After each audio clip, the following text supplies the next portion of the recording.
Hello friends, എല്ലാവർക്കും നമസ്കാരം. എല്ലാവർക്കും നമ്മുടെ പുതിയ വീഡിയോയിലേക്ക് സ്വാഗതം. ഇനി നിങ്ങളായിട്ട് ഷെയർ ചെയ്യുന്നത് ഒരു നാടൻ പലഹാരമായ ഉണ്ണിയപ്പത്തിൻ്റെ റെസിപ്പിയാണ്. നമ്മൾ ഉണ്ണിയപ്പത്തിൻ്റെ റെസിപ്പി നേരത്തെ പോസ്റ്റ് ചെയ്തിട്ടുള്ളതാണ്. ഇത് അതിൽ നിന്നെല്ലാം വ്യത്യസ്തമായിട്ട് മൈദയോ ഗോതമ്പ് പൊടിയോ ഒന്നും ചേർക്കാതെ വളരെ ഈസി ആയിട്ട് ഉണ്ടാക്കിയെടുക്കാൻ പറ്റുന്ന ഒരു ട്രഡീഷണൽ രീതിയിലുള്ള ഒരു റെസിപ്പിയാണ്. അപ്പോൾ എന്തായാലും നിങ്ങളൊന്ന് ട്രൈ ചെയ്ത് നോക്കുക. നമ്മുടെ ചാനൽ ആദ്യമായിട്ട് കാണുന്നവരാണെങ്കിൽ ഒന്ന് സബ്സ്ക്രൈബ് ചെയ്യാനും അതിനടുത്ത് കാണുന്ന ബെല്ലൈക്കൺ ക്ലിക്ക് ചെയ്യാനും മറക്കരുത്. നമുക്ക് ഈ വീഡിയോയിലേക്ക് പോകാം. ഉണ്ണിയപ്പം ഉണ്ടാക്കാനായിട്ട് ഞാനിവിടെ 2 കപ്പ് പച്ചരിയാണ് എടുത്തിരിക്കുന്നത്. പച്ചരി നല്ലതുപോലെ കഴുകിയെടുത്തതിന് ശേഷം 4 മണിക്കൂർ വെള്ളത്തിൽ കുതിർത്ത് വെച്ചതാണിത്. ഉണ്ണിയപ്പത്തിന് ആവശ്യമായ ശർക്കരയാണിത്. ഞാൻ എടുത്തിരിക്കുന്നത് ഒരു 350 ഗ്രാം ശർക്കര എടുത്തിട്ടുണ്ട്. ശർക്കര നിങ്ങളുടെ മധുരത്തിന്റെ പാകത്തിനനുസരിച്ച് എടുക്കാം കേട്ടോ. ശർക്കര ഉരുക്കി എടുക്കാനുള്ളതാണ്. അതിനായിട്ട് ഇതിലേക്ക് 1 കപ്പ് വെള്ളം ഒഴിച്ചു കൊടുക്കാം. ഇനി പാൻ സ്റ്റൗവിൽ വെച്ച് ശർക്കര നല്ലതുപോലെ ഉരുക്കിയെടുക്കണം. ശർക്കര സ്റ്റൗവിൽ വെച്ചിട്ട് ഒട്ടും കട്ടയില്ലാതെ നല്ലതുപോലെ ഉരുക്കി വന്നിട്ടുണ്ട്. ഇനി സ്റ്റവ് ഓഫ് ചെയ്ത് തണുക്കാനായിട്ട് മാറ്റി വെക്കാം. മിക്സിയുടെ ഒരു വലിയ ജാറിലേക്ക് കുതിർത്ത് വെച്ചിരിക്കുന്ന അരി വെള്ളമെല്ലാം കളഞ്ഞെടുത്തതിന് ശേഷം ഇട്ട് കൊടുക്കാം. ഇനി ഇതിലേക്ക് ഉരുക്കി വെച്ചിരിക്കുന്ന ശർക്കര ഒഴിച്ചു കൊടുക്കണം. ശർക്കര കുറച്ച് തണുത്തിട്ട് വേണം ഒഴിച്ചു കൊടുക്കാനായിട്ട്. ഒഴിക്കുന്ന സമയത്ത് ഒന്ന് അരിച്ചിട്ട് വേണം ഒഴിച്ചു കൊടുക്കാനായിട്ട്. ഇതിൽ ചെറിയ കല്ലും മണ്ണും എല്ലാം കാണും.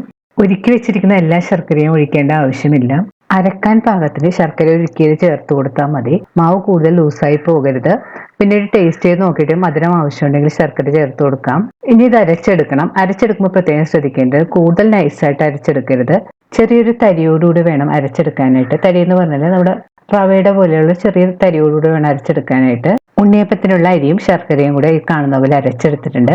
നമ്മൾ ഈ സ്പൂണിന്റെ ബാക്കിൽ ഇങ്ങനെ എടുത്ത് നോക്കി അറിയാം, ചെറിയ ചെറിയ തരിയോടുകൂടിയാണ് ഞാൻ അരച്ചെടുത്തിരിക്കുന്നത്.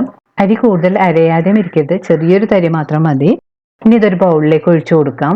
ഇതിലേക്ക് 2 നുള്ളി ഉപ്പും കൂടെ ചേർത്തൊന്ന് മിക്സ് ചെയ്ത് കൊടുക്കണം. ഉണ്ണിയപ്പം നല്ല സോഫ്റ്റ് ആയിട്ട് കിട്ടാനും നല്ല ടേസ്റ്റുമായിട്ട് നമ്മൾ ഇതിലേക്ക് കുറച്ച് പഴം അരച്ച് ചേർക്കുന്നുണ്ട്. ഞാൻ ഈ സൈസിലുള്ള ഒരു 5 അല്ലെങ്കിൽ 6 പഴം നമുക്ക് അരച്ച് ചേർക്കാം. പഴം തൊലിയെല്ലാം കളഞ്ഞെടുത്തതിന് ശേഷം നമ്മൾ ഈ അരി അരച്ച മിക്സിയിലേക്ക് തന്നെ ഇട്ട് കൊടുക്കാം.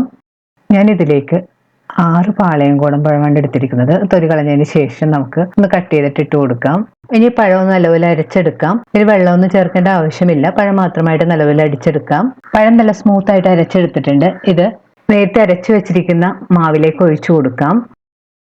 ഇനി ഇത് കൈകൊണ്ട് നല്ലതുപോലെ മിക്സ് ചെയ്ത് യോജിപ്പിക്കാം.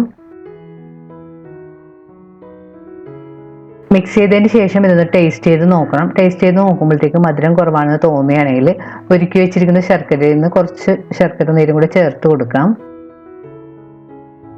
ഞാനിവിടെ മിക്സ് ചെയ്തെടുത്തു കഴിഞ്ഞാൽ ഒന്ന് ടേസ്റ്റ് ചെയ്ത് നോക്കിയപ്പോഴത്തേക്ക് മധുരം കുറച്ച് കുറവുള്ള പോലെ തോന്നി. അപ്പം ഞാൻ ഇതിലേക്ക് കുറച്ച് ശർക്കര ഉരുക്കിയതും കൂടെ ചേർത്ത് കൊടുക്കുന്നുണ്ട്. ശർക്കര ഉരുക്കിയത് ചേർത്ത് വീണ്ടും നല്ലപോലെ മിക്സ് ചെയ്ത് കൊടുക്കണം.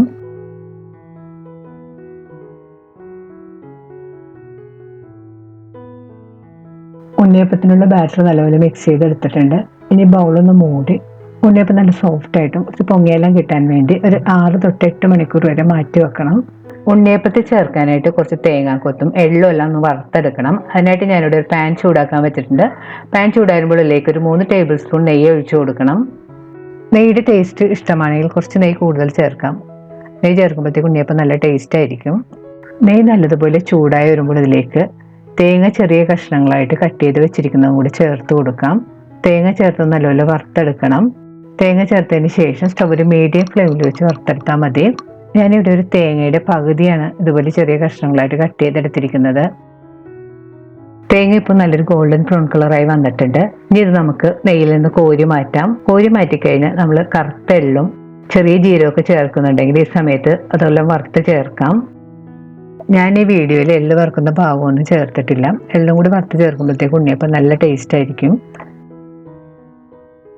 ഉണ്ണിയപ്പത്തിൻ്റെ മാവ് മിക്സ് ചെയ്ത് വെച്ചിട്ട് 8 മണിക്കൂറെല്ലാം കഴിഞ്ഞിട്ടുണ്ട്. ഇനി തുറന്നതിന് ശേഷം നല്ലപോലെ മിക്സ് ചെയ്ത് കൊടുക്കാം. മാവ് നമ്മൾ കുഴച്ച് വെച്ചെങ്കിലും കുറച്ചും കൂടെ തിക്കായിട്ട് വന്നിട്ടുണ്ട്. കൂടുതൽ തിക്കാണെങ്കിൽ കുറച്ച് ശർക്കര നീരും കൂടെ നമുക്ക് ചേർത്ത് കൊടുക്കാം. ഇതിപ്പോൾ കറക്റ്റ് കൺസിസ്റ്റൻസിയാണ്. കൂടുതൽ ലൂസും അല്ല കൂടുതൽ തിക്കും അല്ലാത്ത പാകത്തിലാണ് കലക്കിയെടുത്തിരിക്കുന്നത്. ഇനി ഇതിലേക്ക് 1 ടീസ്പൂൺ ഏലക്കാപ്പൊടിയും 1 ടീസ്പൂൺ ചെറിയ ജീരകവും കൂടി ചേർത്ത് കൊടുക്കുന്നുണ്ട്. ഇവ ചേർത്ത് വീണ്ടും നല്ലപോലെ മിക്സ് ചെയ്ത് കൊടുക്കാം.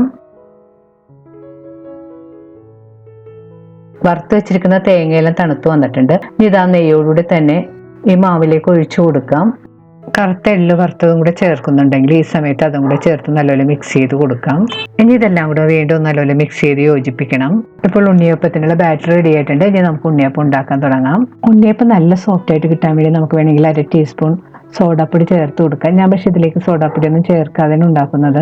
നല്ല സോഫ്റ്റ് ഉണ്ണിയപ്പം വേണമെന്നുണ്ടെങ്കിൽ ഈ സമയത്ത് 1/2 ടീസ്പൂൺ സോഡാപ്പൊടി ചേർത്ത് നല്ലൊരു മിക്സ് ചെയ്ത് കൊടുത്താൽ മതി. ഉണ്ണിയപ്പം ഉണ്ടാക്കാനായിട്ട് ഉണ്ണിയപ്പം പാനിൽ എണ്ണ ചൂടാക്കാൻ വെച്ചിട്ടുണ്ട്. ഇപ്പൊ എണ്ണ നല്ലതുപോലെ ചൂടായി വന്നിട്ടുണ്ട്.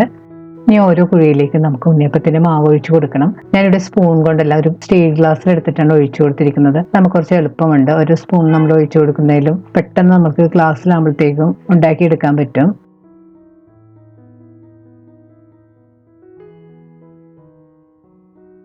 ഉണ്ണിയപ്പത്തിന്റെ മാവ് എണ്ണയിലേക്ക് ഇട്ടതിന് ശേഷം സ്റ്റവ് ഒരു മീഡിയം ഫ്ലെയിമിൽ വെച്ച് വേണം കുക്ക് ചെയ്യാനായിട്ട്. എന്നാൽ മാത്രമേ ഉണ്ണിയപ്പത്തിന്റെ ഉൾഭാഗം പാകത്തിന് കുക്കായി കിട്ടുകയുള്ളൂ.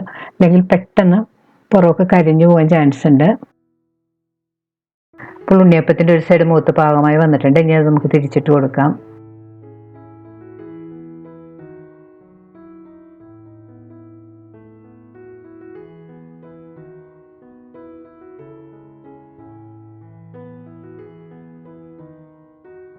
ഇപ്പോൾ ഉണ്ണിയപ്പത്തിന്റെ 2 സൈഡ് മൂത്ത് നല്ല ബ്രൗൺ കളറായി വന്നിട്ടുണ്ട്.